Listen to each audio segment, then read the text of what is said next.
Bienvenue dans l'évangile du temps présent, qui est notre chaîne YouTube. Aujourd'hui, nous allons aborder un sujet essentiel, la mauvaise compréhension du salut. Il vous souviendra que dans notre première session, au cours de la session première, la vidéo précédente, nous avions évoqué les faux appuis ou encore les béquilles. Alors, beaucoup de croyants pensent être sauvés. Ces croyants pensent comprendre le salut, mais s'appuient en réalité sur des fondements humains, religieux ou émotionnels, des fondements que Dieu n'a jamais établis. Et que dans cette vidéo, nous allons poser clairement la problématique. Nous allons détruire les pensées humaines et mettre en lumière la pensée de Dieu. Enlever donc les faux appuis que nous avons appelés les béquilles et confronter les voies des hommes à la voix de Dieu. Car si le salut est un don divin, il repose donc sur des fondements précis. Dieu, la création, l'homme, l'esprit, la Bible, l'Église, la vie et même la vie éternelle. Sans ces fondements, tout s'écroule. Nous allons donc examiner les fausses bases du salut, les voies par lesquelles on ne naît pas de nouveau, et nous verrons la seule et unique voie que Dieu a établie pour conduire l'homme au salut.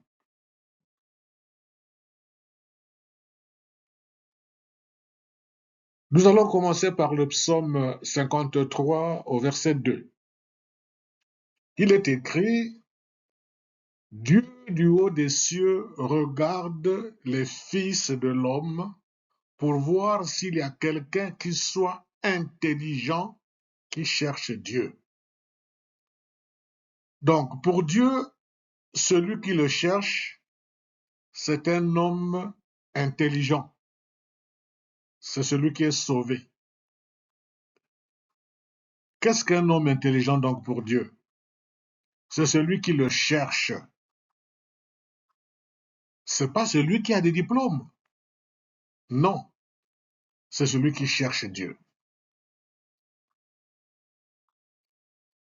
Alors, il nous souviendra que ce verset a sous-tendu également notre première vidéo. Ésaïe 55, verset 8, il est écrit: Car mes pensées ne sont pas vos pensées et vos voix ne sont pas mes voix, dit l'Éternel. Bon, il y a certains passages bibliques, je vais rapidement les traiter parce que nous avons vu dans la vidéo précédente quelques détails. Bon, ici, c'est Dieu qui parle. Vous voyez bien, il dit l'Éternel. Ce n'est pas un homme qui parle, mais c'est Dieu qui parle. Il dit que les pensées des hommes ne sont pas ses pensées à lui, Dieu, et que les voies que les hommes empruntent pour le salut, ce n'est pas la voie que Dieu a tracée. Il ne dit pas ici que, à un moment donné, les pensées et les voies des hommes vont rejoindre les pensées et les voies de Dieu. Non. Ici, Dieu élève au plus haut le standard. Donc, ces pensées ne sont pas les pensées des hommes. La voie de Dieu, selon lui, Dieu, le salut qu'il accorde aux hommes, c'est pas de la même manière que les hommes s'accordent le salut. Donc, ce sont deux voies différentes, deux voies parallèles, et il nous dit que, en géométrie, il est écrit, il est dit que deux voies parallèles ne pourront jamais se rencontrer. Donc, la voie ou les voies des hommes ne vont jamais rencontrer la voie de Dieu en ce qui concerne le Nous allons illustrer cela par ce passage biblique dans Luc chapitre 12. Nous prendrons les différents versets. Au verset 16, il est écrit, « Et il leur dit cette parabole. Les terres d'un homme riche avaient beaucoup rapporté. » Au verset 17, « Et il raisonnait en lui-même, disant, « Ferai-je, car je n'ai pas de place pour serrer ma récolte. Voici, dit-il, ce que je ferai. J'abattrai mes greniers, j'en bâtirai de plus grands, et j'y amasserai toute ma récolte et tous mes biens. » Vous voyez, ici, c'est un homme qui a fait une très bonne récolte. Il était en train de raisonner au cours de sa richesse. Il s'est dit, bon, mais écoutez, moi, je suis aujourd'hui, je suis riche parce que j'ai fait une grande récolte. Alors, ce qu'il faut que je fasse, c'est que je dois pouvoir conserver cette récolte pour plusieurs années.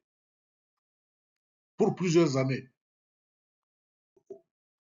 Verset 12, verset 19, pardon, il dit, et je dirai à mon âme. Donc, il a fait la récolte, il raisonne comment conserver ses biens, cette récolte-là, cette production, pour plusieurs années. En ce moment-là, il dira que mon âme, tu as beaucoup de biens en réserve pour plusieurs années. Repose-toi, mange, bois et réjouis-toi.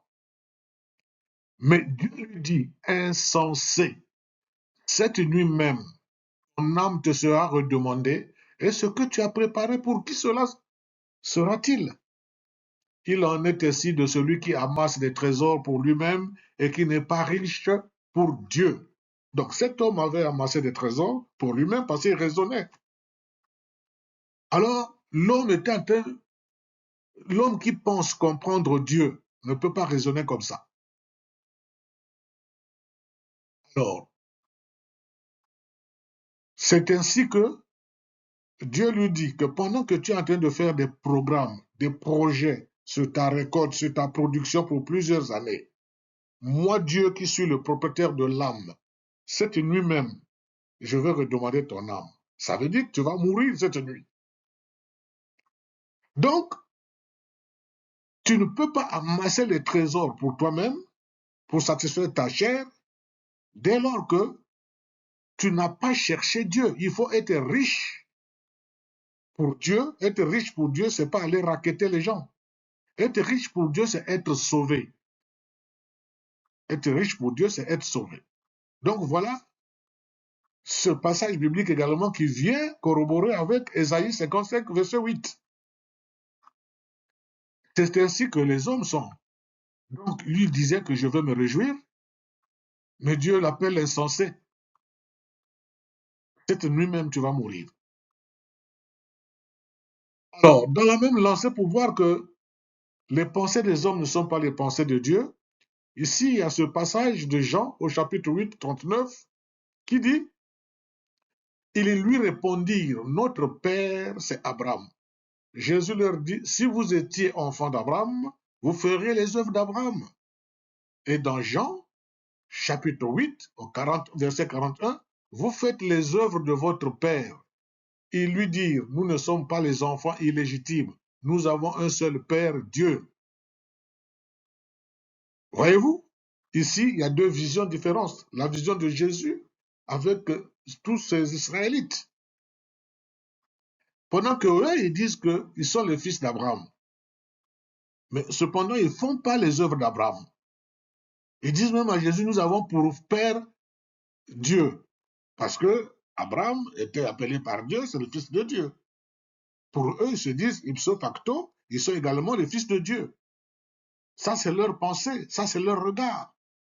Mais Dieu leur dit, Jésus leur dit, en Jean chapitre 8, 44, vous avez pour père le diable et vous voulez accomplir les désirs de votre père. Il a été meurtrier dès le commencement et ne se tient pas dans la vérité parce qu'il n'y a pas de vérité en lui. En Luc 16, 27, le riche dit, je te prie donc, Père Abraham, d'envoyer Lazare dans la maison de mon père, car j'ai 5 frères. C'est pour qu'il leur atteste ces choses, afin qu'ils ne viennent pas aussi dans ce lieu de tourment. Non, ici, voyez-vous que Dieu est en train de nous montrer ici que le sujet, le salut qui est notre sujet central, est mal compris des hommes. Le salut est mal enseigné des hommes. Le salut est mal vécu. Alors, ce passage nous permet donc de confronter les pensées humaines à la pensée de Dieu. Qu'est-ce qui se passe ici? Il y a un homme qui était riche, et puis à l'époque où il était riche, il jouissait de ses biens. À côté, il y avait un pauvre qu'on appelle le pauvre Lazare. Sur cette terre, le riche jouissait de ses biens, de son bonheur, de son trésor, de toutes ses richesses. Cependant, le pauvre Lazare, il vivait de miettes et tout, mais les deux sont arrivés à mourir. Mais dans le séjour de mort, qu'est-ce qui se passe? L'homme riche se retrouve dans un lieu de tourment, qui est l'image de l'enfer. Cependant, Lazare se retrouve dans les seins d'Abraham. Donc, pendant que l'homme riche était dans le tourment, il demande au père Abraham, non, si tu peux envoyer Lazare, moi j'ai laissé là-bas mes 5 frères, que Lazare parte leur attester que s'ils ne changent pas de mode de vie, s'ils ne sont pas sauvés, une fois morts, ils vont également me rejoindre ici dans ce lieu de tourment. Donc voilà la vision d'Abraham, de l'homme riche. Pour lui, il faut envoyer Lazare, qui était déjà dans le séjour de mort, pour aller parler de ces choses-là, attester de ces choses-là, témoigner de ces choses-là à ses frères qu'il a laissés. Bon, dans la suite de l'entretien, ici, Abraham lui a bien dit que ils vont écouter Moïse et les prophètes. Ça, c'est la suite du temps. Alors, selon toujours Ésaïe 55, verset 8, quelle est la vision de l'Église pour l'homme et quelle est la vision de l'Église pour Dieu? Donc, comment les hommes voient-ils l'Église? Plusieurs hommes considèrent l'Église comme un bâtiment. Nombre disent que je m'en vais à l'Église, je m'en vais à l'Église. Des bâtiments, parfois bien bâtis, se présentent bien. Voilà, c'est des bâtiments. Pour eux, l'Église, c'est un bâtiment. D'autres encore pensent que l'Église est un ensemble de pratiques cultuelles que les gens ont en commun. Donc, c'est un système établi. Que les signes de la croix, les ablutions, les tenues sacerdotales, le parler en langue, les prophéties et visions. Les titres, l'Église également, c'est des titres. Je suis abbé, je suis apôtre, je suis pasteur, prophète, évangéliste, docteur, qu'est-ce que sais-je encore? C'est la vision des hommes. Les hommes, l'Église, c'est également l'ensemble des pratiques, comme les sacrements, le baptême par immersion, le baptême par aspersion, les prières pour les malades, les cures d'âme, les délivrances, les démons et esprits impurs. Donc on délivre les gens des démons et des esprits impurs. Les messes de requiem, la Sainte Seine, l'Eucharistie et la fraction de pain. Donc, quelle est donc la vraie Église? C'est ce que nous venons de voir tout à l'heure, la pensée des hommes. Donc, beaucoup pensent que l'Église est un bâtiment, c'est une institution, c'est un ensemble de pratiques, c'est des signes rituels. Mais Jésus dit, je bâtirai mon Église. Donc, quelle est la vraie Église alors? C'est l'Église selon Dieu. Parce qu'il dit, je bâtirai mon Église. Je bâtirai mon Église. Donc, la véritable Église, la vraie Église, c'est l'Église selon Dieu. Une question peut se poser, comment peut-on connaître ce que Dieu pense de l'Église, étant donné que Dieu est invisible? Nous allons voir comment est-ce que les choses invisibles peuvent être comprises par les hommes. Voyez-vous les odeurs? Les odeurs, pour que l'homme comprenne qu'il y ait des odeurs, il faut qu'il ait le nez pour comprendre qu'il y a autour de lui des odeurs. Le sang que je parle, il faudrait qu'il ait les oreilles. Les microbes, à partir d'un microscope ou des microscopes, on peut voir les microbes. Les microbes, c'est invisible. Les odeurs sont invisibles. Le sang est invisible. Les ondes également sont invisibles. Mais à partir de la télévision, nous pouvons les voir. Il en est de même pour Dieu. Dieu est invisible, mais pour voir Dieu, nous devons le voir dans la Bible. Voilà donc comment est-ce que nous pouvons voir les choses invisibles. Donc Dieu, pour le voir, c'est à partir de la Bible. Maintenant, on se pose la question, la Bible est-elle un livre fiable ou encore peut-on faire confiance à la Bible? Alors, la Bible, c'est l'un des livres les plus anciens du monde. Il y a d'autres qui rendent témoignage de la Bible. C'est le livre le plus vendu, le plus lu, le plus persécuté au travers des âges, le seul dont Dieu se réclame l'auteur, le seul livre où Dieu se déclare créateur du monde, le seul qui parle des origines et de la fin de l'homme.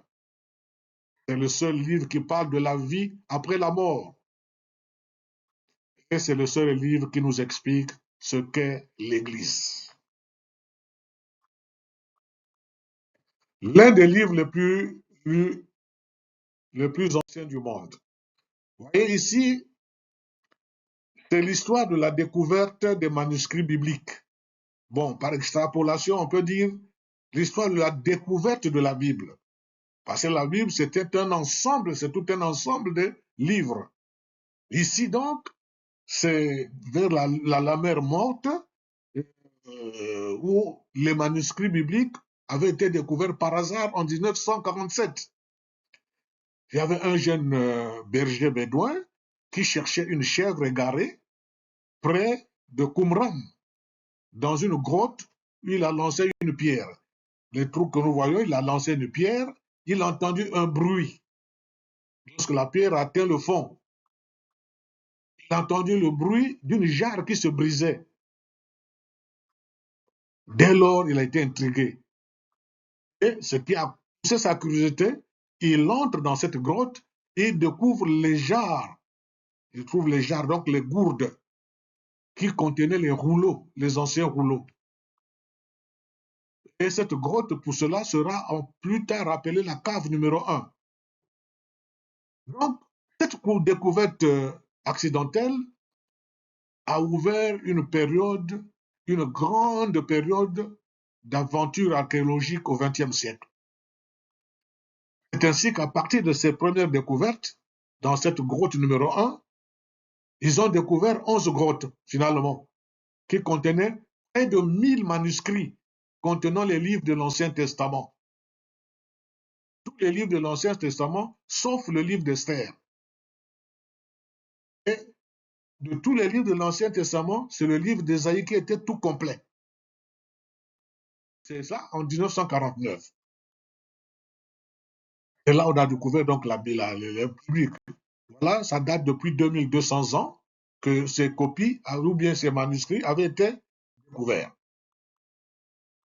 Il y a d'autres qui rendent témoignage de la Bible. Nous allons chez les musulmans, dans la sourate 4, au verset 136, il dit tous les musulmans doivent croire à l'écriture antérieure. L'écriture antérieure, c'est bien la Bible. Alors, c'est aussi le livre le plus vendu dans le monde. Près de 11 à 14 millions vendus par an. 40 à 50 000 copies. Bon, là, j'ai pris le cas du Cameroun. C'est le livre le plus utilisé, le plus lu et le plus utilisé. Voilà, la Bible a été traduite aujourd'hui à près de 2867 langues, sinon 3000 langues.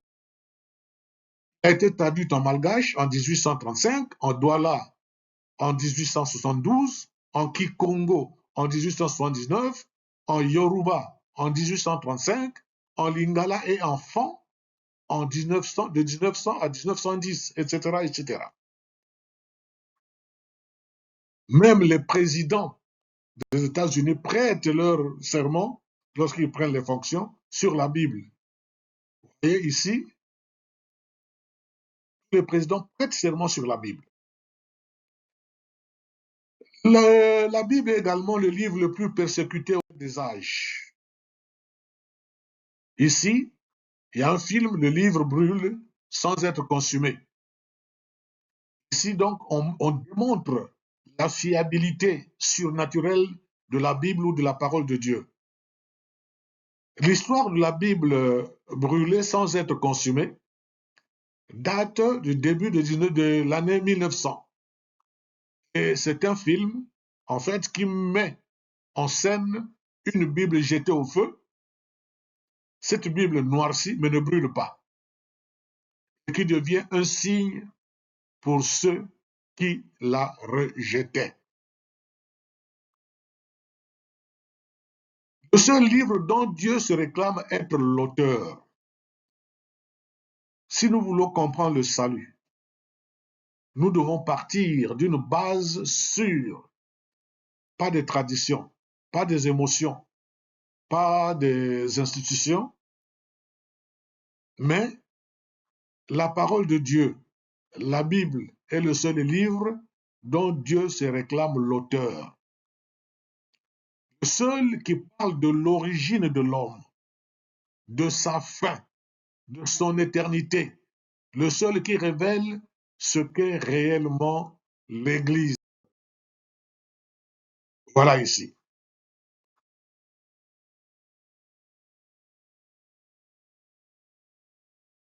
Ici donc, qu'est-ce que nous voulons montrer ici?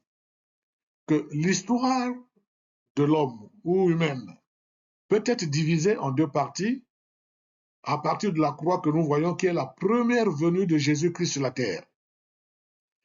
Avant la venue de Jésus-Christ, bon, la Bible, vous voyez, avant la venue de Jésus-Christ, donc à gauche, on dit BC avant Christ. C'est là où on a écrit l'Ancien Testament. Nous sommes en train de la Bible. De l'Ancien Testament qui a été écrit pendant 1500 ans avant la venue de Jésus-Christ. Et cet Ancien Testament, il contient 39 livres. Bien sûr, écrits en hébreu. Et après la venue de Jésus-Christ, nous voyons que il y a l'écriture du Nouveau Testament, écrit en grec. Et il contient, comme c'est mentionné ici, 27 livres. Autrement dit, l'Ancien Testament avait été écrit pendant 1500 ans et le Nouveau Testament pendant 100 ans. Donc la Bible a été écrite pendant 1600 ans. Elle date donc de près de 3500 années.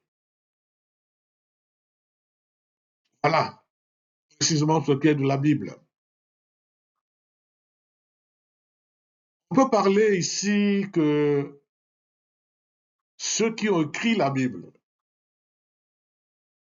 parce que c'est un auteur ou des auteurs qui écrivent la Bible. L'auteur, c'est Jésus-Christ. C'est Dieu lui-même. C'est Dieu qui est l'auteur. Et nous verrons qu'en ce qui concerne la Bible, comme c'est des manuscrits qu'on découvrait, qu'on récoltait de gauche à droite,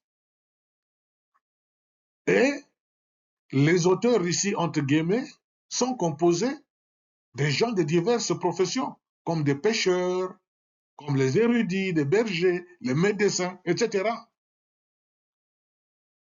Et ce n'est pas à un seul endroit que la Bible a été écrite. Elle a été écrite aussi à la péninsule du Sinaï, aussi en Israël, à Babylone aussi, en Asie mineure, à Rome et dans d'autres endroits. Donc, de nombreuses personnes ont contribué à la confection de la Bible, et à des lieux différents, à des époques différentes. Toutes ces Bibles-là, toutes ces parties de la Bible, tous ces manuscrits ont été écrits sous l'inspiration de Dieu. Sous l'inspiration de Dieu.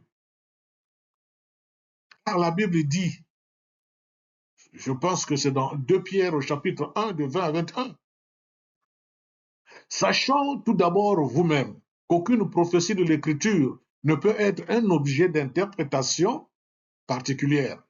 Si ce n'est par une volonté d'homme, une prophétie a jamais été apportée. Mais c'est poussé par le Saint-Esprit que les hommes ont parlé de la part de Dieu.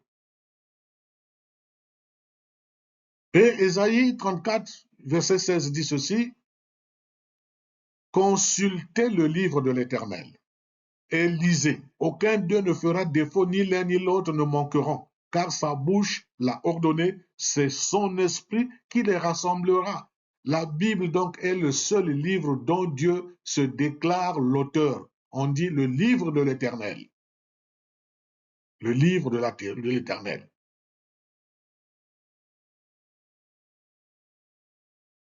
Nous voyons dans 2 Timothée chapitre 3 verset 16.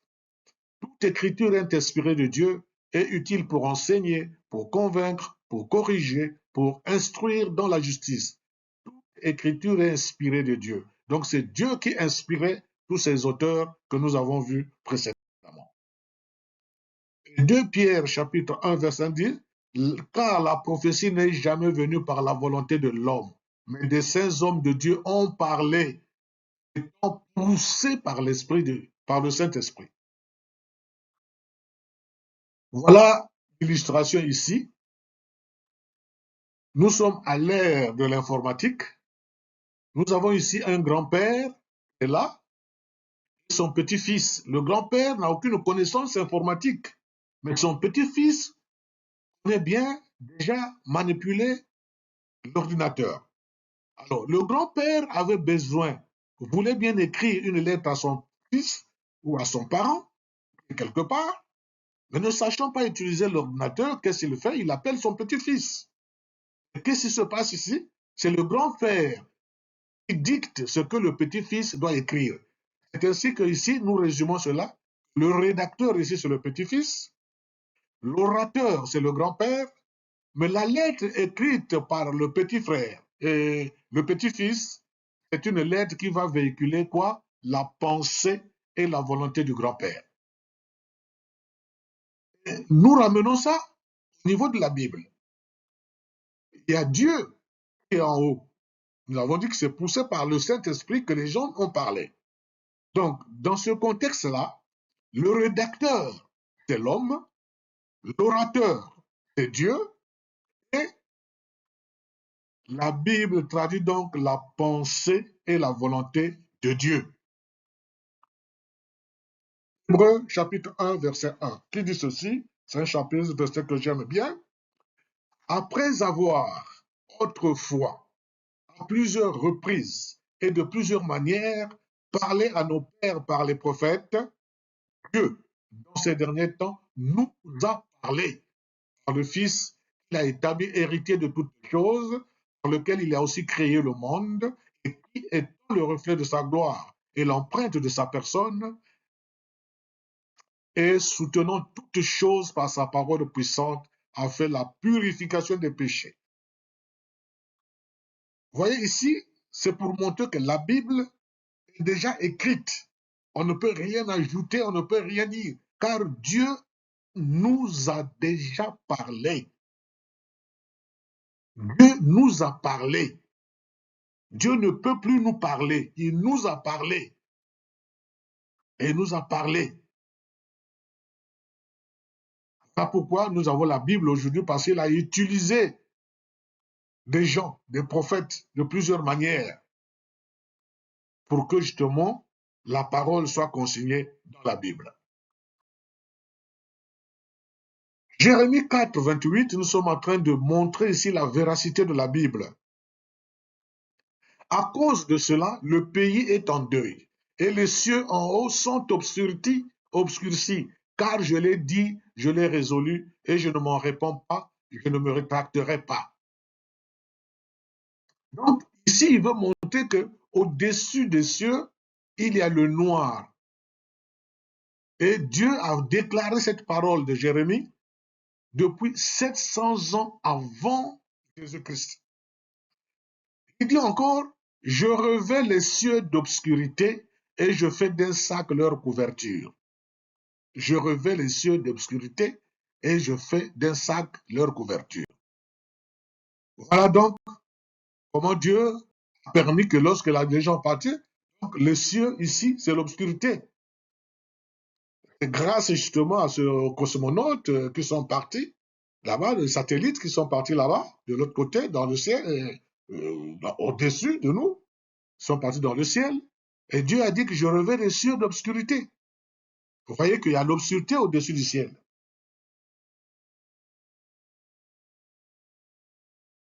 Job chapitre 26, verset 7, il dit, il étend le septentrion sur le vide, il suspend la terre sur le néant.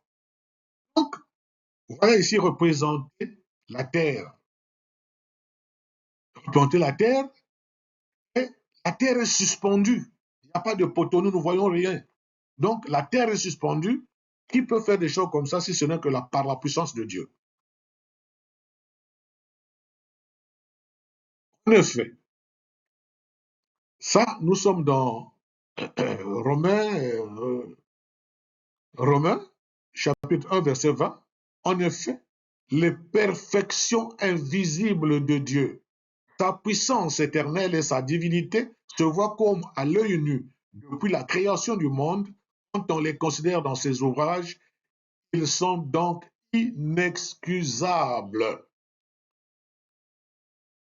Ah, ici, on est en train de nous montrer que Dieu, bien sûr, il est invisible, mais ses œuvres rendent ses attributs visibles.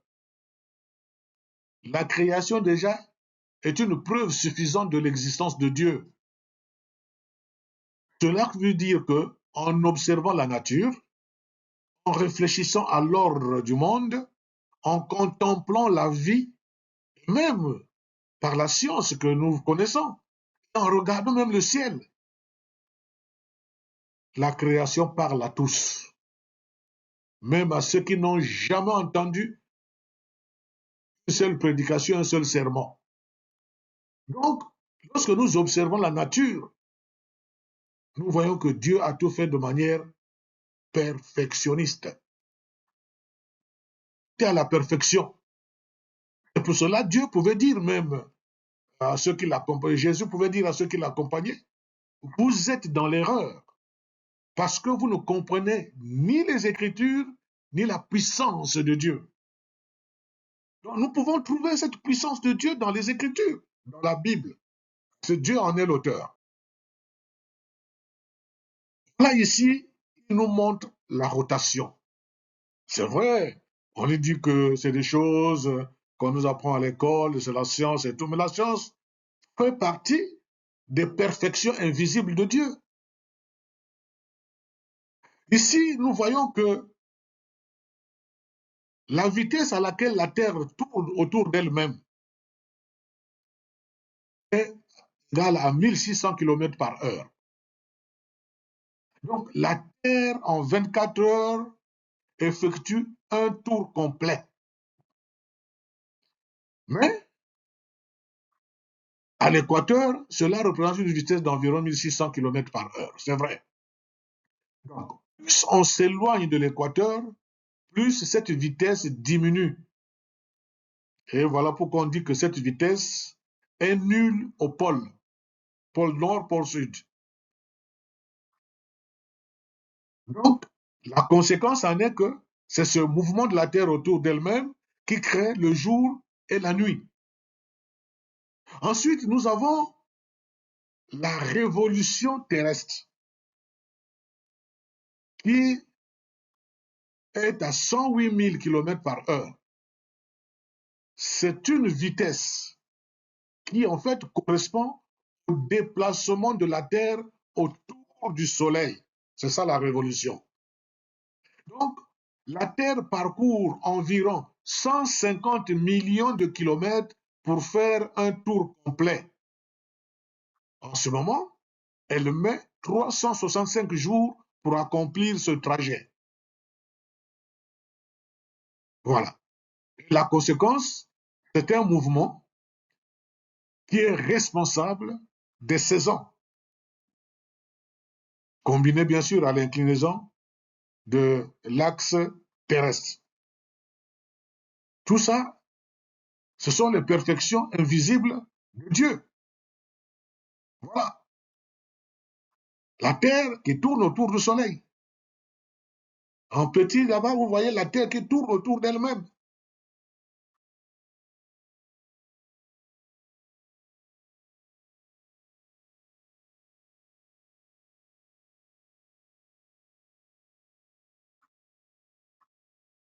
Voilà ici qui est illustré notre planète.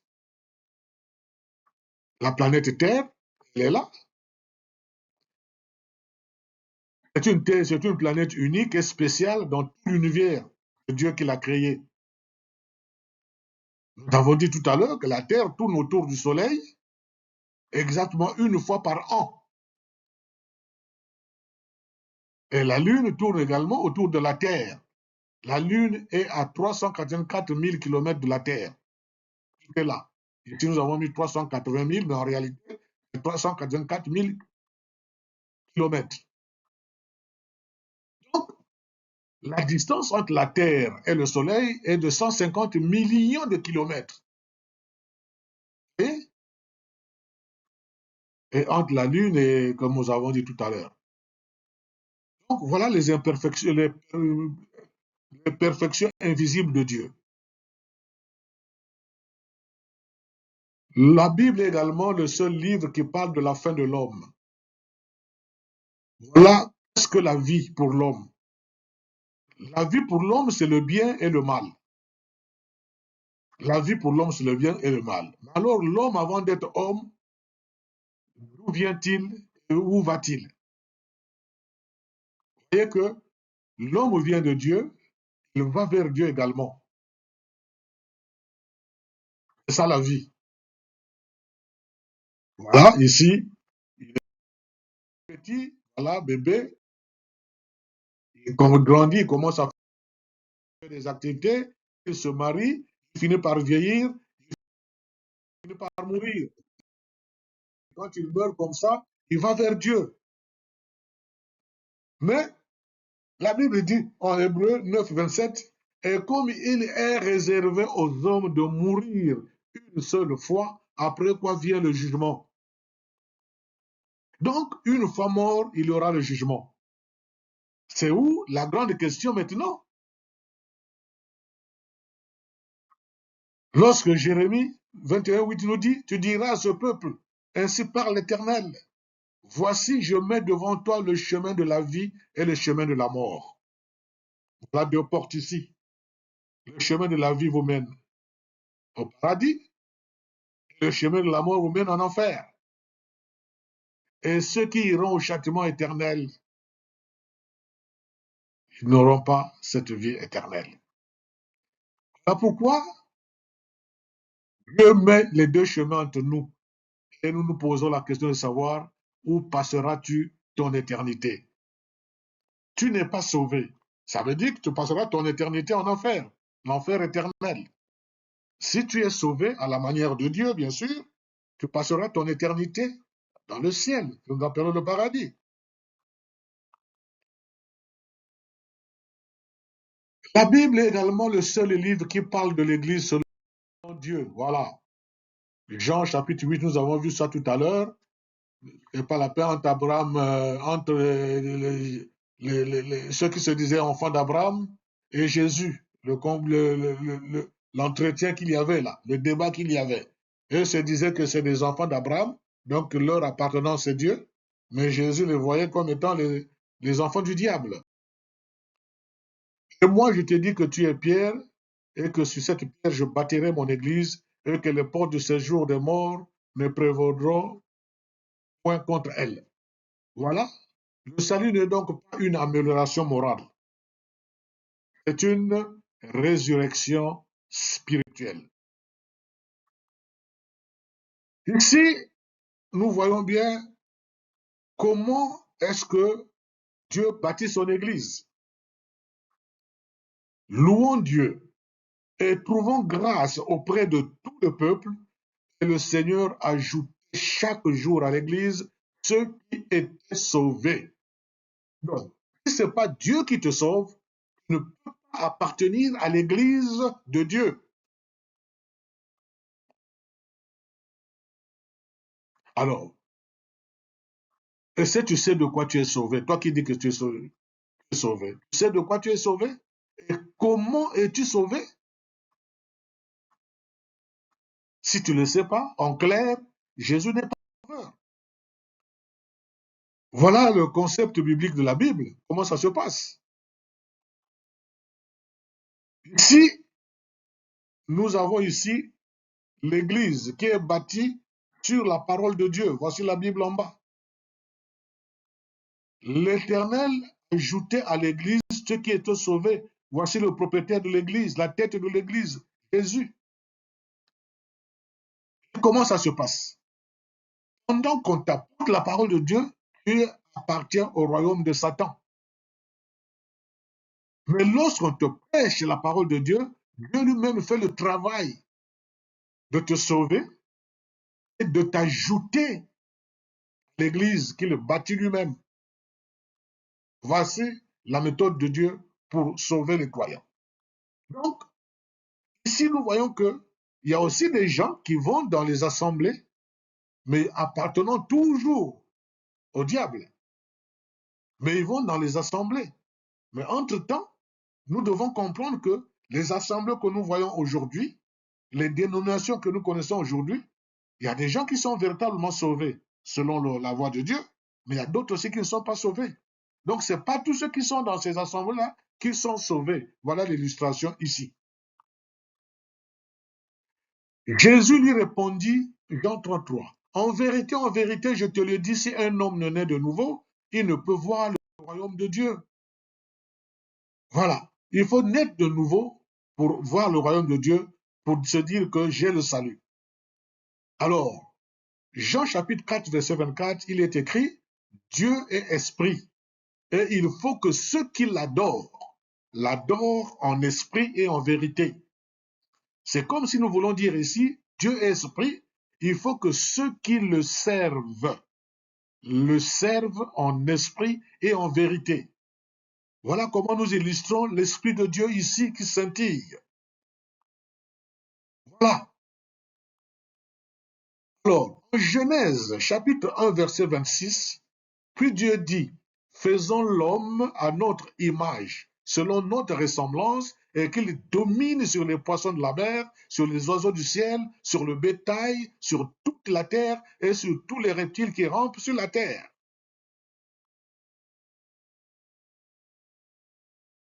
L'Éternel Dieu forma donc l'homme de la poussière de la terre, il souffla dans ses narines un souffle de vie, et l'homme devint un être vivant. Voilà comment ça s'est passé. À partir de la terre, Dieu forme l'homme de la poussière de la terre. Et jusque-là, c'est une statuette. Maintenant, la Bible dit qu'il souffla dans les narines un souffle de vie et l'homme devint un être vivant.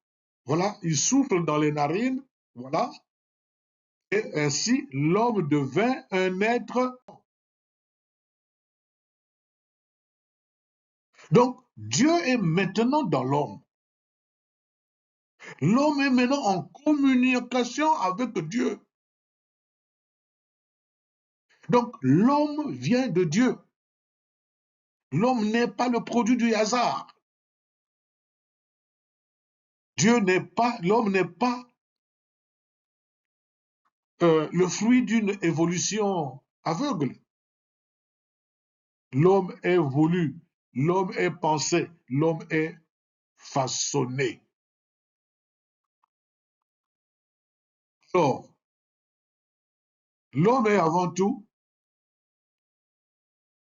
spirituel, avant d'être biologique.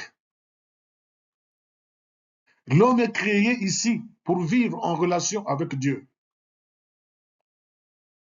Sans le souffle de Dieu, l'homme n'est qu'une statue de poussière. Nous l'avons vu tout à l'heure. Voilà l'illustration. Pour un homme qui est sauvé, ça veut dire que c'est un homme qui a l'Esprit de Dieu en lui. C'est un homme qui peut communiquer avec Dieu, il peut prier, Dieu l'entend. Et la particularité que son cœur est blanc, parce qu'il est en communication avec Dieu. Il est l'image même de Dieu. Sans l'Esprit de Dieu que nous voyons ici, l'homme n'est rien. L'homme n'a pas de vie. L'homme est chair, la chair.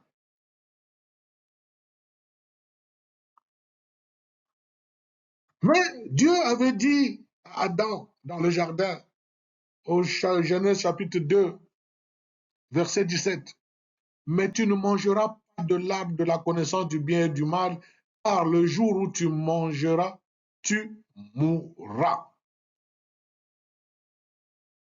Voilà. Déjà là, il faut comprendre que le salut est nécessaire parce que le souffle de Dieu est en Adam en ce moment-là. Alors, nous nous posons la question de savoir, est-ce que Adam avait mangé, oui ou non? Parce que Dieu n'est pas un menteur. Adam avait mangé, puisque sa femme lui a remis le fruit. Mais dès lors qu'il a mangé, voilà ce qui s'est passé. L'Esprit de Dieu est sorti de lui. Donc il est en séparation avec Dieu. L'homme est corrompu. Regardez comment est devenu son cœur. Le cœur qui était tout blanc devient corrompu. Donc l'homme est séparé de Dieu. Le salut est nécessaire en ce moment-là. Parce que ce souffle a été perdu. Quand Adam a péché, l'esprit est mort. La relation a été rompue. L'image a été altérée. L'homme est devenu chair. L'homme est devenu poussière sans vie spirituelle. C'est pourquoi Jésus dit, il faut que vous naissiez de nouveau. Il faut que vous naissiez de nouveau. La nouvelle naissance, donc, le salut, n'est rien d'autre que Dieu souffle à nouveau la vie dans l'esprit de l'homme.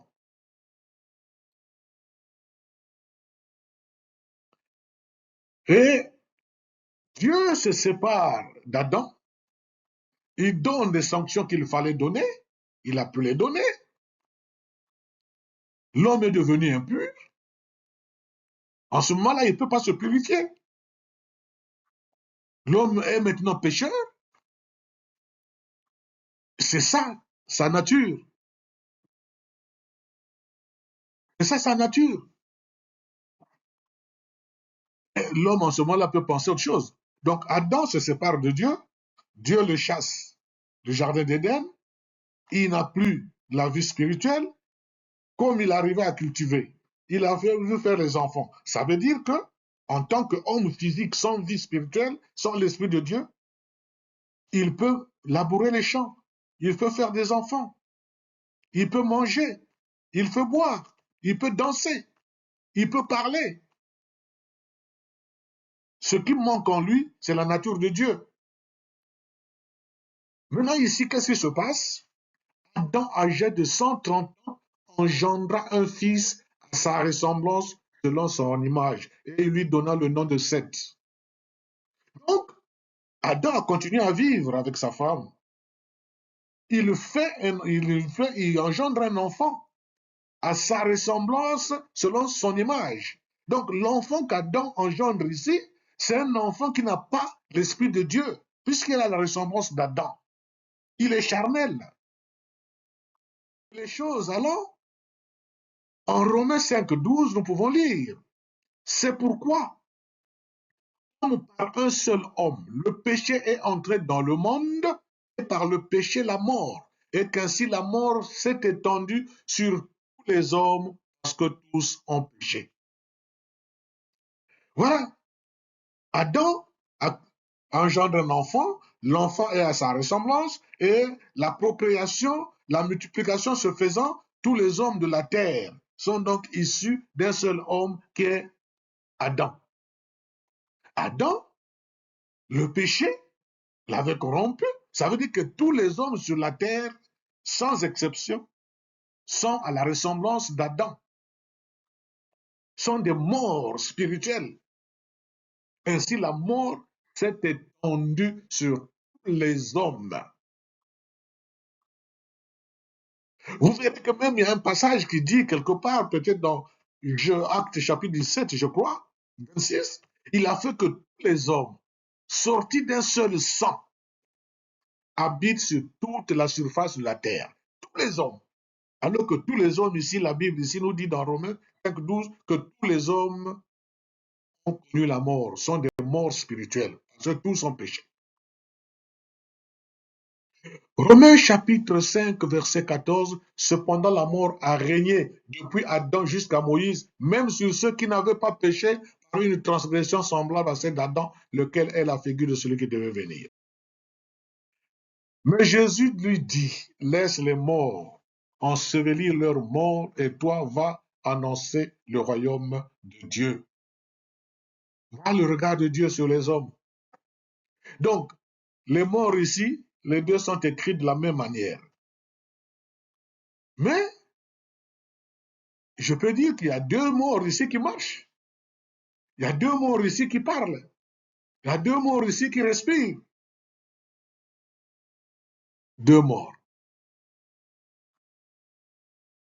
Ici, quand on dit laisse les morts ensevelir leurs morts, et toi va annoncer le royaume de Dieu.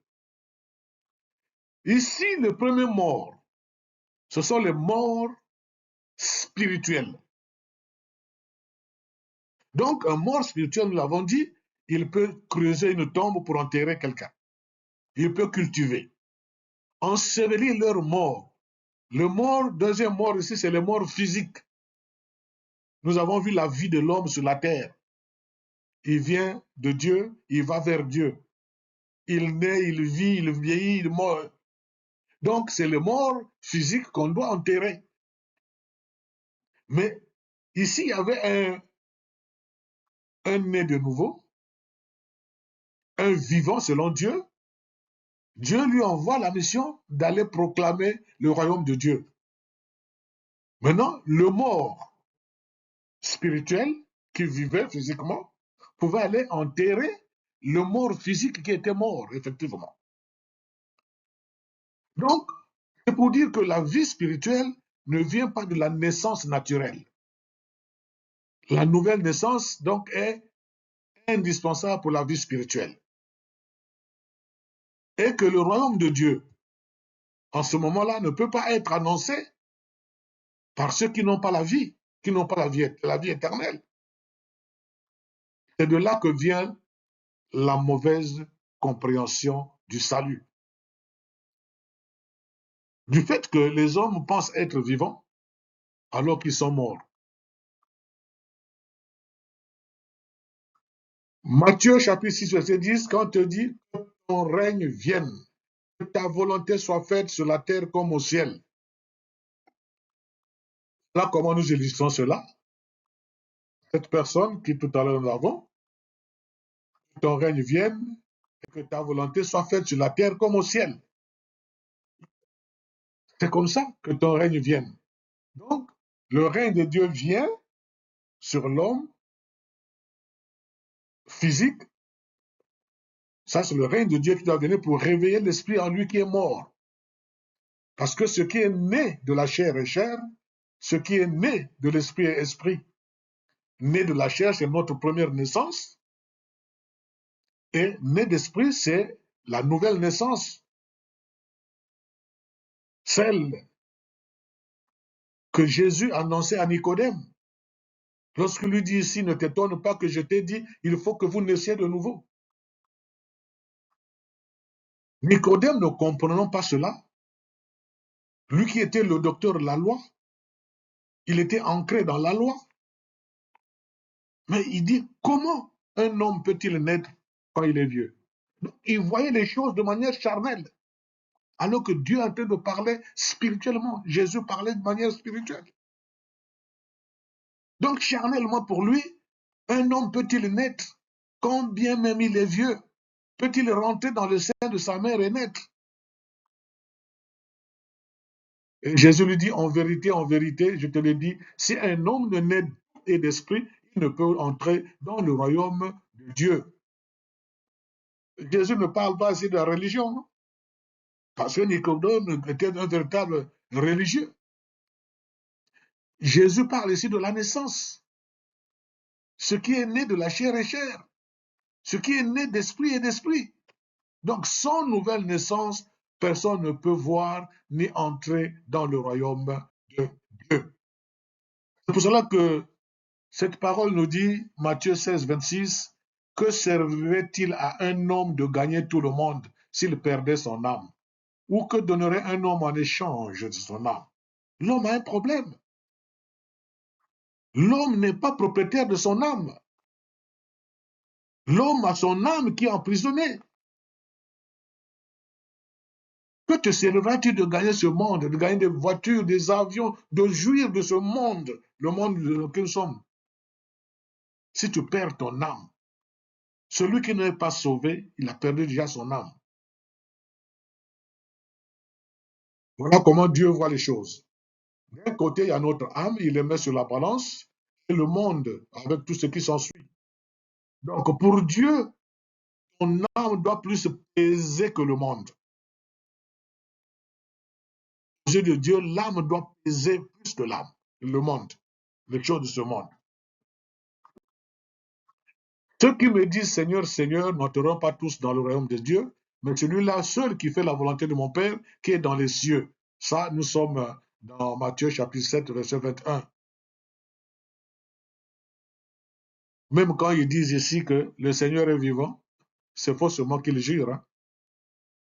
Pourtant, ça, c'est les gens qui ont travaillé sur cette terre, à leur manière, qui ont servi Dieu. Mais Dieu dit que ceux-là, ce n'est pas tous ceux-là qui vont entrer dans le royaume des cieux. Celui-là seul qui fait la volonté de mon Père qui est dans les cieux. Faire donc la volonté de Dieu, c'est être sauvé. Quand tu es sauvé, tu peux servir Dieu. Quand tu es sauvé, tu peux servir Dieu, tu peux le témoigner. Parce que dans Timothée, il est écrit, la volonté de Dieu est que tous les hommes soient sauvés et parviennent à la connaissance de la vérité. C'est la volonté de Dieu que l'homme soit sauvé. Bon, si tu te dis que tu es sauvé, comment es-tu né de nouveau? C'est la même question. Comment es-tu sauvé? Comment es-tu devenu enfant de Dieu? Comment tu peux expliquer ton salut? Tu peux dire non, par une vie remplie de miracles. Là, je veux survoler les béquilles que nous avons connues, nous avons traitées dans la première session. Plusieurs me diront ce jour-là, Seigneur, Seigneur, ils ont fait les miracles. Mais Dieu doit leur dire ce jour-là que je ne vous ai jamais connu. Retirez-vous de moi, vous qui commettez l'iniquité. Donc, tant que tu n'es pas sauvé, tu ne peux pas prétendre être serviteur de Dieu. Pasteur, évangéliste, prophète, que sais-je encore? Il faudrait que tu sois sauvé. Sinon, tout ce que tu es en train de faire, c'est de l'iniquité, c'est l'accumulation des péchés. Et ce jour-là, Dieu va te dire qu'il ne t'a jamais connu. Tu es né il ne t'a pas connu. Tu as évolué, tu n'as pas connu. Tu t'es engagé dans soi-disant son œuvre. Il ne te connaît pas, il ne t'a jamais connu. Jamais, c'est jamais. Il peut dire non, je peux expliquer mon salut parce que je mène une vie sans péché. Ici, c'est un homme qui n'avait pas fait de péché. Il pose la question à Jésus, bon maître, que dois-je faire pour hériter la vie éternelle? Donc, quelque part, il avait du mal, il avait un besoin, le besoin de la vie éternelle. Et pourtant, il dit, quand Jésus lui dit, il connaît les commandements, tu commettras point l'adultère, tu tueras point, tu ne dérogeras point, tu ne diras point de faux témoignages au nom de ton père. Il dit, j'ai, dit-il, observé toutes ces choses dès ma jeunesse. Donc, pour lui, il faisait de bonnes choses. Pour lui, il n'avait pas de péché. Mais en temps, il était tourmenté, il n'avait pas la vie éternelle. Pourquoi? Parce qu'il était charnel. L'esprit en lui était mort, l'esprit de Dieu. Je peux aussi dire que je prêche la parole de Dieu parce que j'étais dans une école biblique, ainsi de suite. Donc, c'est ça, comme ça que je peux expliquer mon salut. Bon, ici, c'est l'histoire. Nous avons vu tout ça dans la session première, mais je vais survoler. Ici, c'est l'histoire de quelqu'un qu'on appelle Apollos, un juif. Lui, la Bible témoigne ici, nous avons souligné en rouge, il était instruit dans la voie du Seigneur, il était fervent d'esprit, il annonçait et enseignait avec exactitude ce qui concerne Jésus, bien qu'il ne connût que le baptême de Jean. Voilà quelqu'un dont le témoignage est éloquent ici. Il annonçait avec exactitude les choses de Dieu. Alors, quand il parlait, il y avait deux personnes dans la salle, parce que lorsque tu es sauvé, à la manière de Dieu, et quand tu entends les gens prêcher de gauche à droite, témoigner de gauche à droite, tu peux comprendre, tu peux déceler les coquilles ou les faux appuis. Mais Aquila, c'est précis, l'écoutait quand il était en train d'en parler avec exactitude. Et quand ils l'ont écouté, ils sont allés vers lui humblement, ils l'ont pris, ils l'ont amené quelque part chez eux, certainement, pour lui exposer avec plus d'exactitude la voix de Dieu. Il est sorti de l'école. Tu peux avoir été à l'école théologique. Tu as appris tout ce qu'il fallait apprendre, la théologie et tout ce qui s'ensuit, la scatologie et tout ce que vous connaissez. Mais cela ne fait pas de toi un sauvé. L'exemple d'Apollos est là. Donc, c'est exactement, plus exactement qu'ils ont exposé à Apollos la voix de Dieu. Bon, tu peux aussi dire que j'ai pris l'engagement de faire les bonnes œuvres, parce que nous vivons de gauche à droite. Cet homme était pieux et craignait Dieu avec toute sa maison. Nous connaissons cette histoire aussi, c'est une copie que nous avons connue. L'Éternel s'est souvenu de celui-ci, celui-là, de monsieur-là.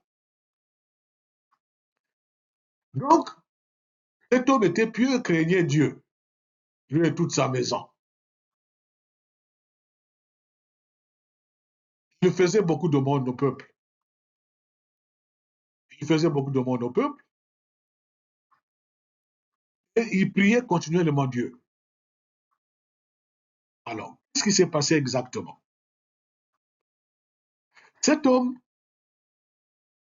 dont un témoignage éloquent ici, il faisait des aumônes. Mais il a eu, quand vous allez continuer à la lecture, vous allez voir que c'est quelqu'un qui a eu la visite des anges. Et à partir de là, il lui fallait donc rentrer dans le plan de Dieu pour être sauvé. Et on envoyait donc Pierre vers lui pour lui expliquer les choses par lesquelles il devait être sauvé. C'est ce que dit la Bible quand nous allons continuer cette lecture. Tu peux avoir fait aussi une vision, tu te dis que tu es homme de Dieu. Nous avons l'histoire de Saul de Tarse qui allait à Damas quand il persécutait l'église du Seigneur. En pleine route, il a fait une grande vision, les gens l'accompagnaient, ainsi de suite. Tout ça, ce sont des béquilles que nous avons soulignées dans la première vidéo. Voilà pourquoi je survole ces choses. Les hommes qui l'accompagnaient entendaient bien la voix, mais ils ne voyaient personne. Donc, Saul, qui est tombé par la vue, quand il a vu la grande lumière, il parlait et échangeait avec le Seigneur. Mais les gens qui l'entouraient, donc c'est des témoins, ils peuvent témoigner de la vie qui a changé, la vie de Saul, qui avait changé. Ils peuvent témoigner. Parce qu'aujourd'hui, il y a des gens qui disent, je suis dans ma maison, j'ai fait une vision, le Seigneur ne m'a pas apparu, il m'a donné la vision, il m'a dit d'aller prêcher, il m'a dit d'aller faire ceci. Mais ici, Dieu a un processus. Saul est tombé, il n'avait plus de vue, puisque la vue, la vision qu'il a eu à faire l'avait ébloui. Il ne voyait plus. Il se releva de terre et quoique les yeux fussent ouverts, il ne voyait rien. On le prit par la main, on le conduisit à Damas.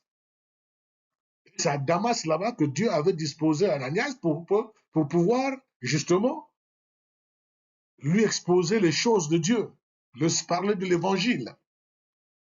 Voilà pourquoi plus tard il est venu Paul. Le fait de lire la Bible également peut te dire que tu es aussi un serviteur de Dieu ou un enfant de Dieu. Ici, c'est aussi ce que nous avons vu de l'autre côté, un eunuque éthiopien qui venait de Jérusalem, il adorait, mais de retour, il était en train de lire le livre d'Ésaïe, mais quand Philippe est venu vers lui, lui pose la question, comprends-tu ce que tu lis? Il dit, comment le pourrais-je si quelqu'un ne me guide? Mon frère, tu peux lire la Bible aujourd'hui, mais il n'est pas évident que tu comprennes ce que dit la Bible. Parce que simplement, tu n'as pas reçu les choses par lesquelles tu peux obtenir le salut selon Dieu. Donc, lire la Bible ne peut pas faire de toi un serviteur de Dieu, un enfant de Dieu. Tu peux aussi être zélé. Ici, c'est le témoignage de Paul en direction de ses frères israélites qui étaient véritablement zélés. Ils étaient zélés. Ils étaient zélés pour les choses de Dieu. Je leur rends le témoignage qu'ils ont du zèle pour Dieu, mais sans intelligence. Ils n'étaient pas sauvés. Parce que lui, sa prière, c'était que ces frères-là puissent être sauvés. Parce qu'ils étaient zélés dans la maison de Dieu. Mais quand nous voyons tout ça, quel est le problème? On peut se poser la question. Quel est véritablement le problème? Quand il dit, Seigneur, y a-t-il que peu de gens qui soient sauvés? Il leur a répondu, efforcez-vous d'entrer par la porte étroite, car je vous le dis, beaucoup chercheront à rentrer et ne le pourront pas.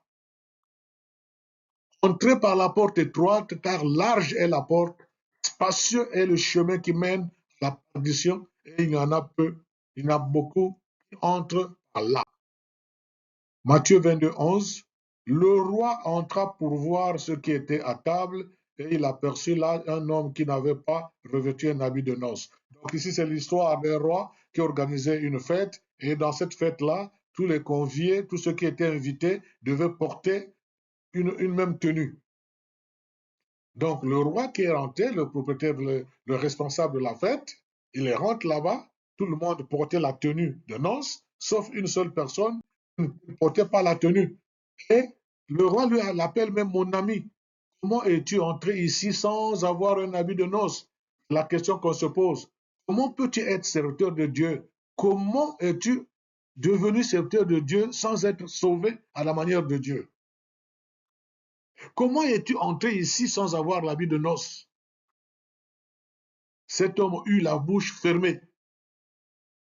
Alors, il l'appelle mon ami. Et quand il appelle mon ami, voilà la sentence qu'il donne à son ami. Liez-lui les pieds et les mains et jetez-le dans les ténèbres du dehors. Il y aura des pleurs et des grincements de dents. Voilà. Il vient gentiment, il appelle mon ami. Il ne l'a pas chassé. Mon ami, comment? Il voulait savoir comment. Donc, le problème aujourd'hui avec tout ce que dit serviteur de Dieu, enfant de Dieu, que tu sois intercesseur, chantre, tu vas laver les toilettes de l'église, tu nettoies les bancs à l'église, tu es chantes, j'allais dire, tu es pasteur, tu es prophète, évangéliste, docteur, tu es même responsable des mamans, ainsi de suite. On te pose comment es-tu entré dans la maison de Dieu? Jésus t'appelle mon ami. Comment? Il faut démontrer. Comment c'est l'adverbe de manière. De quelle manière es-tu entré ici? Et la sentence, les pieds liés, les mains liées, pour être jeté au dehors. Donc, il est destiné à l'enfer. En vérité, je vous le dis, celui qui n'entre pas par la porte dans la bergerie, mais qui monte par ailleurs, est un voleur et un brigand. Donc, si tu n'es pas rentré par la porte, c'est que tu es rentré par ailleurs, peut-être par la fenêtre. Peut-être tu as créé un trou quelque part à la toiture pour rentrer. En ce moment, tu n'es pas de Dieu. Tu n'es pas serviteur de Dieu. Tu n'es pas enfant de Dieu. Tu n'as pas la vie éternelle. Tu es un voleur. Tu es un brigand. La voie paraît droite à un homme, mais son issue, c'est la voie de la mort. L'homme a inventé des centaines de voies pour être sauvé, mais aucune ne mène à Dieu. C'est ce verset qui nous le dit. Beaucoup me diront, Seigneur, Seigneur. Il dira seulement, je ne vous ai jamais connu. Le salut n'est pas dans les œuvres, ni dans les titres, ni dans les miracles, ni dans les émotions. Non. Ces voies semblent être droites pour toi, mais c'est ces voies qui mènent à la mort. C'est la Bible qui le dit. Voilà. Tu te dis que c'est une voie droite pour toi, mais c'est une voie qui te mène justement à la mort. La mort spirituelle. C'est à partir de cet instant que l'homme a été séparé de Dieu. Voilà le schéma ici, on écrit royaume de Dieu. L'homme appartenait à Dieu. Imaginez-vous, Adam appartenait à Dieu dans le jardin d'Éden, avant qu'il ne soit chassé, qu'il y ait des enfants, que toute la terre soit couverte par des hommes qui sont à l'image d'Adam et à la ressemblance d'Adam. Mais dès lors que l'homme a fait cela, l'Esprit de Dieu, en lui, l'Esprit de Dieu est parti, son esprit est devenu un esprit mort, il s'est séparé de Dieu et c'est ce péché-là qu'on appelle le péché originel. Donc l'homme appartient au royaume de Satan dès lors que son esprit n'est pas réactivé, dès lors qu'il n'a pas l'esprit de Dieu en lui, dès lors qu'il n'est pas né de nouveau, il n'a pas la vie éternelle, donc il appartient au diable. C'est pourquoi il dit, examinez-vous vous-même pour savoir si vous êtes dans la foi. J'ai souligné ici dans la foi. Pour dire si vous êtes dans la maison, ici on dit vous êtes dans la foi. Si tu es dans la maison, c'est que tu es passé par la porte. Il y a une porte qui t'a conduit dans la maison. Donc la foi a une porte. Le salut a une porte. Le royaume de Dieu a une porte. Donc examine-toi pour savoir si tu es dans la foi. Mais si tu dis que tu es dans la foi, tu es entré par quelle porte? Le roi ici était en train d'organiser la fête. Il est venu trouver un ami à lui qui n'avait pas la tenue. Parce que tous ceux qui rentrent par la porte de la véritable foi, par la véritable porte de la foi, ils ont une même tenue. Dieu les voit de la même manière. Mais si tu n'es pas dans la foi, ça veut dire que tu as dû emprunter ce que Dieu appelait par ailleurs. Tu es un brigand, tu es un voleur. Éprouvez-vous vous-même. Est-ce que Jésus est en toi?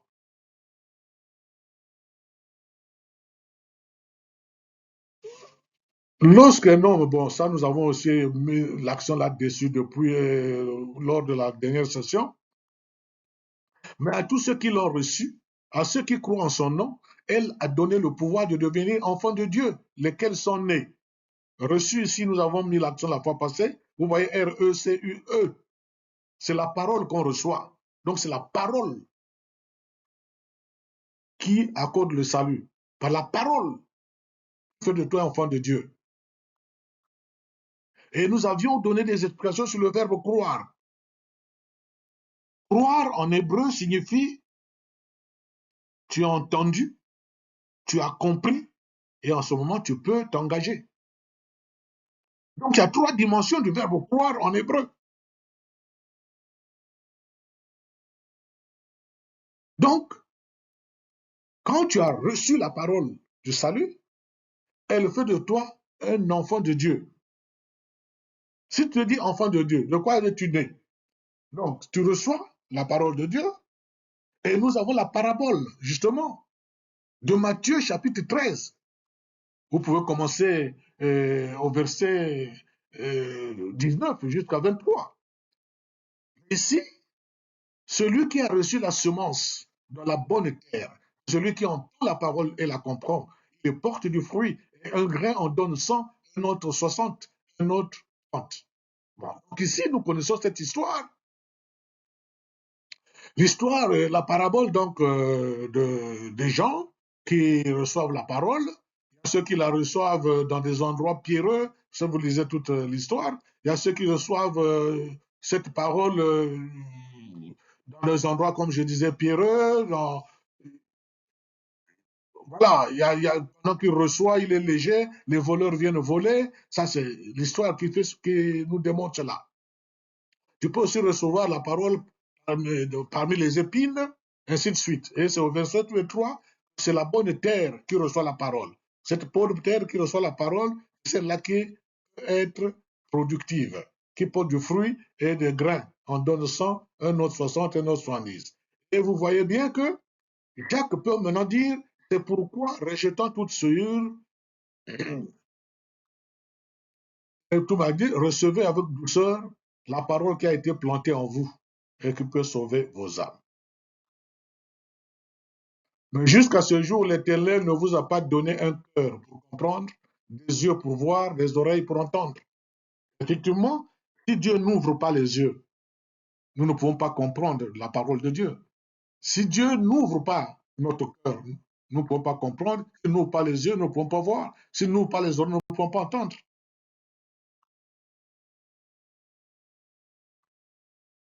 Mais à tous ceux qui l'ont reçu, à ceux qui croient en son nom, il a donné le pouvoir de devenir enfants de Dieu, lesquels sont nés, ainsi de suite. Bon, ça, nous connaissons déjà l'histoire. Je peux te dire, bon, tu as reçu la parole. Lorsque tu reçois cette parole, des prières, ça, ça veut dire que tu n'es pas né de nouveau. Tu n'es pas de nouveau. Tu peux te dire que, bon, je reçois cette parole par ce que nous avons cité de l'autre côté. Là, je survole parce que c'est simplement par croire, parce que tu crois en Dieu. Ça, ton esprit reste mort. Tu n'as pas de salut. Tu peux te dire aussi que tu reçois Dieu. Tu te dis homme de Dieu, mais tu es passé par une campagne d'évangélisation. Là, on te fait répéter des choses. Alors, en ce moment-là, tu n'as pas de salut. Il en est de même pour celui qui, oui, pénitence, il fait beaucoup de sacrifices, il fait beaucoup de dons. Aux yeux de Dieu, tu n'es pas sauvé. Ainsi de suite. Ça, nous récapitulons seulement ce que nous avons dit. Je te dis que je suis baptisé, donc je suis sauvé. Non, tu n'es pas sauvé au nom de Dieu, aux yeux de Dieu. Je peux te dire que je suis devenu pasteur, je suis devenu prophète, je suis devenu apôtre par des méthodes que les hommes connaissent eux-mêmes. Aux yeux de Dieu, tu n'es pas sauvé.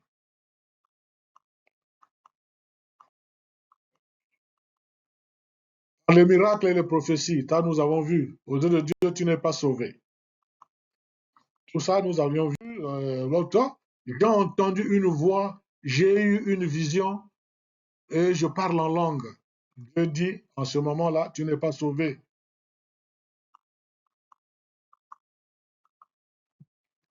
Qui est jeûné, mené une vie de sanctification religieuse de tout son cœur. Tout ça, aux yeux de Dieu, tu n'es pas sauvé. Dieu a ses principes. Inviter Jésus dans son cœur ou le recevoir comme Seigneur et Sauveur. Aux yeux de Dieu, tu n'es pas sauvé.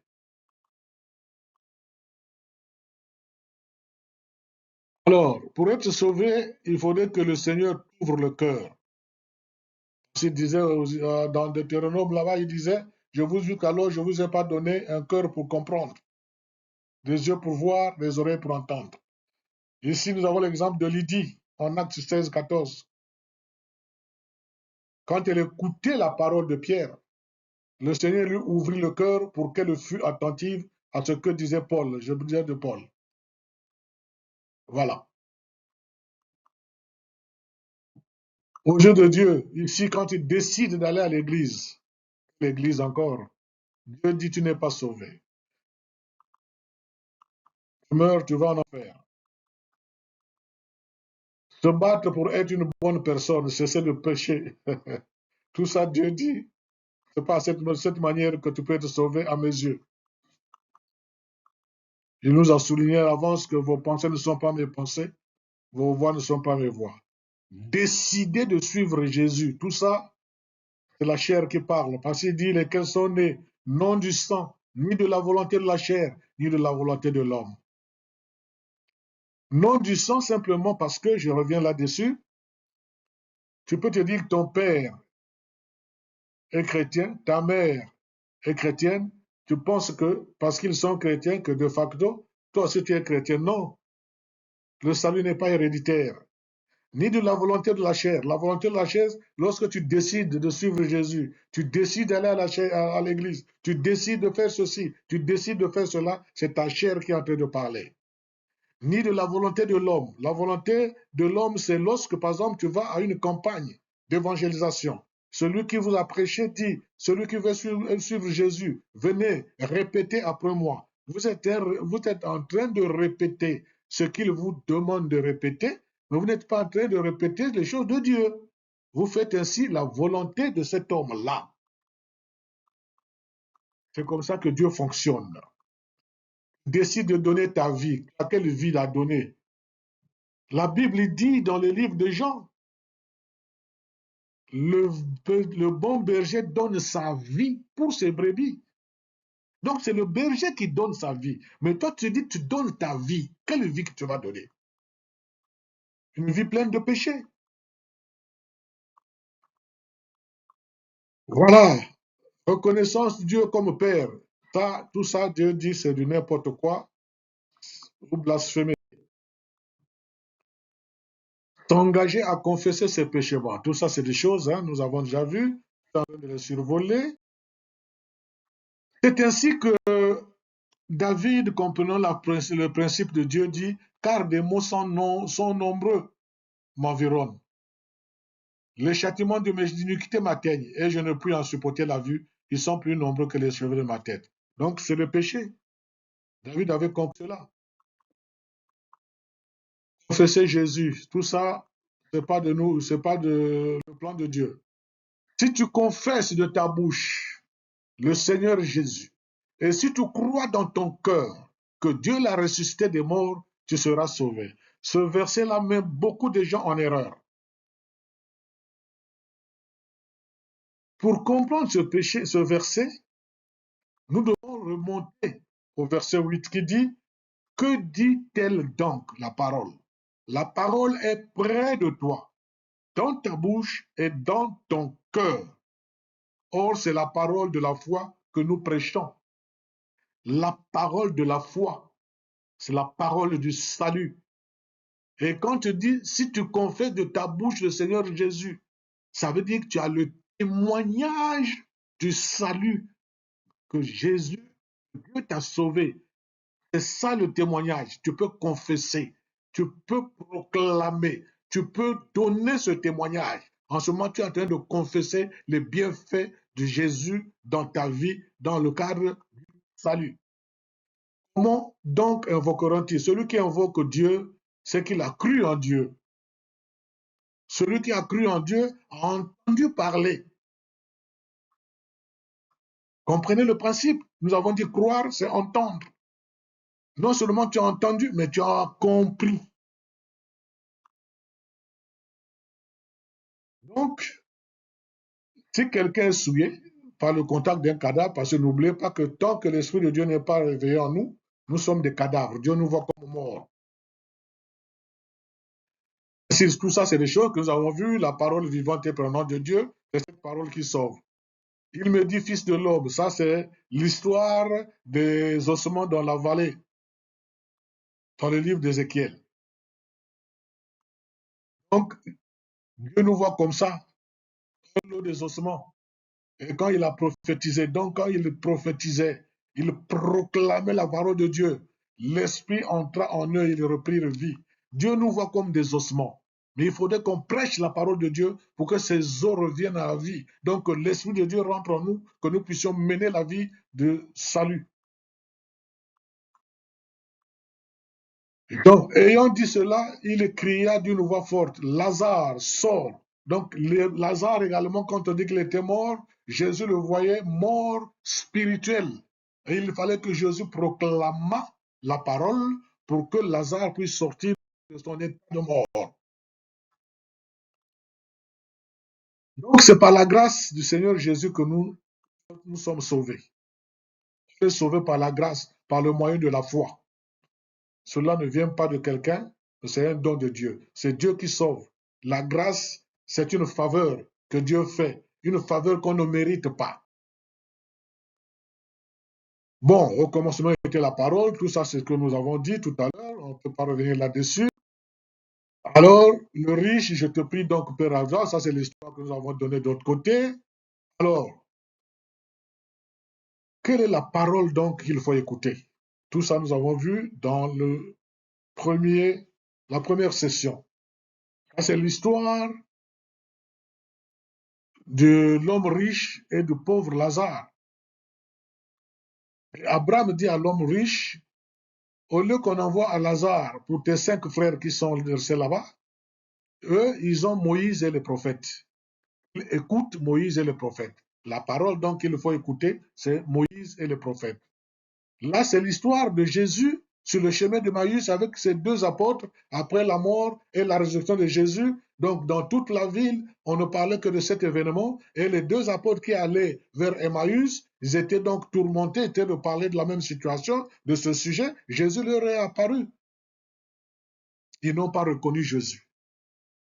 Quand on n'est pas encore sauvé, on ne peut pas reconnaître Jésus.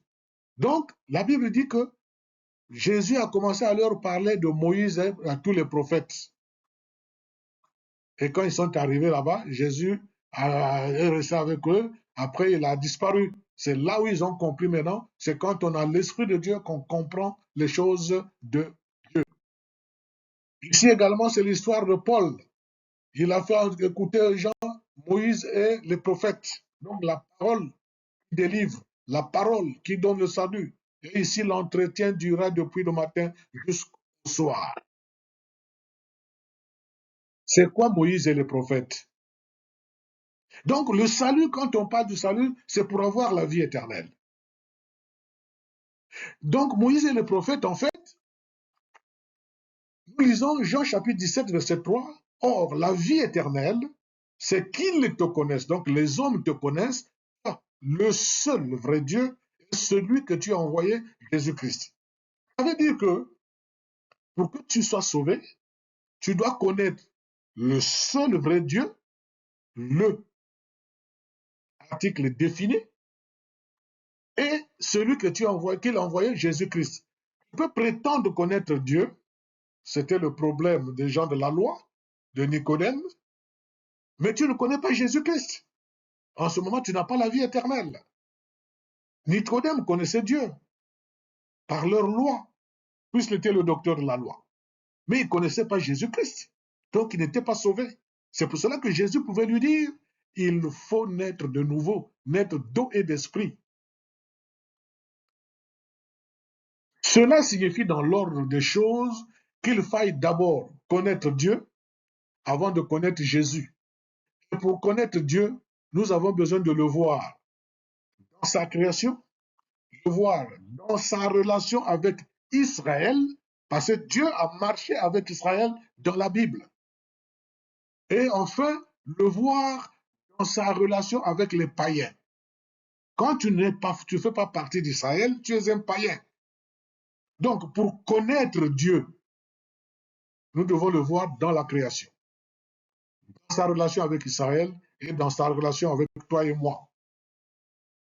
Mais tout ceci se trouve dans Moïse. Maintenant, la révélation de Jésus-Christ, quant à elle, vient par les prophètes. Donc il faut écouter Moïse et les prophètes pour avoir la vie éternelle. Alors il va sans dire que tout ceci ne peut se passer en 10 minutes. Il en faut davantage pour faire un sauvé, en moyenne une journée, c'est-à-dire depuis le matin jusqu'au soir, comme Paul l'a fait. Nous avons vu dans Actes chapitre 28, verset 23. En fait, ce n'est qu'une illusion pour faire croire aux gens qu'en 1 ou 2 heures de temps, on peut faire des chrétiens qui vont au ciel en leur disant combien le Dieu miséricordieux les aime et a envoyé son Fils Jésus-Christ. Donc, Dieu n'agit pas comme ça. Voilà pourquoi je peux te poser la question, comment es-tu sauvé? Comment es-tu né de nouveau? Comment es-tu devenu enfant de Dieu? Comment es-tu ton salut? Mon frère, si ce message, qui est très intéressant, nous venons de le proclamer, je voudrais dire par là que nous sommes arrivés au terme de la session. Après tout ce que nous venons de voir, il y a une vérité qui demeure en fait. Le salut n'est pas une construction humaine. Il n'est pas le résultat d'un effort. Il n'est pas le résultat d'une émotion ou d'une tradition, encore moins d'une performance religieuse. Non. Depuis le commencement, nous avons vu que Dieu regarde l'homme et il voit comment l'homme raisonne. Il voit les illusions de l'homme. Il voit ses faux appuis que nous avons appelés les béquilles. Mais Dieu n'a jamais changé. Hein. C'est lui qui sauve. C'est lui qui ouvre le cœur, nous l'avons vu tout à l'heure. C'est lui qui donne la vie et la vie éternelle. La Bible nous a dit de nous examiner nous-mêmes. Est-ce que Christ est en nous? La vraie question à se poser, c'est pas de se poser la question du genre, ai-je fait ceci? Ai-je vu cela? Ai-je accompli telle ou telle œuvre? Mais la question serait, est-ce que Christ vit en moi? Le salut n'est pas un titre ou une appartenance. Le salut, c'est une naissance, la nouvelle naissance. C'est l'œuvre de Dieu seul.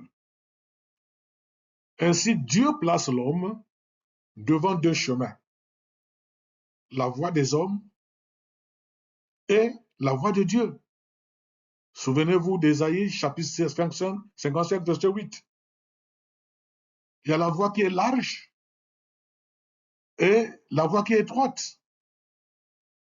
Il y a la religion et la nouvelle naissance, c'est 2 choses différentes. Où en es-tu exactement? Sur quoi dois-tu reposer ton éternité? C'est la question que nous nous posons. Alors, si ce message a parlé à ton cœur, ne t'arrête pas ici. Abonne-toi pour recevoir les prochaines révélations de la parole. Et si tu veux être un instrument entre les mains de Dieu, partage cette vidéo. La vérité doit circuler. La lumière doit avancer. Que le Seigneur te garde dans sa voie et que la vérité te conduise jusqu'à la vie éternelle. Merci et à la prochaine.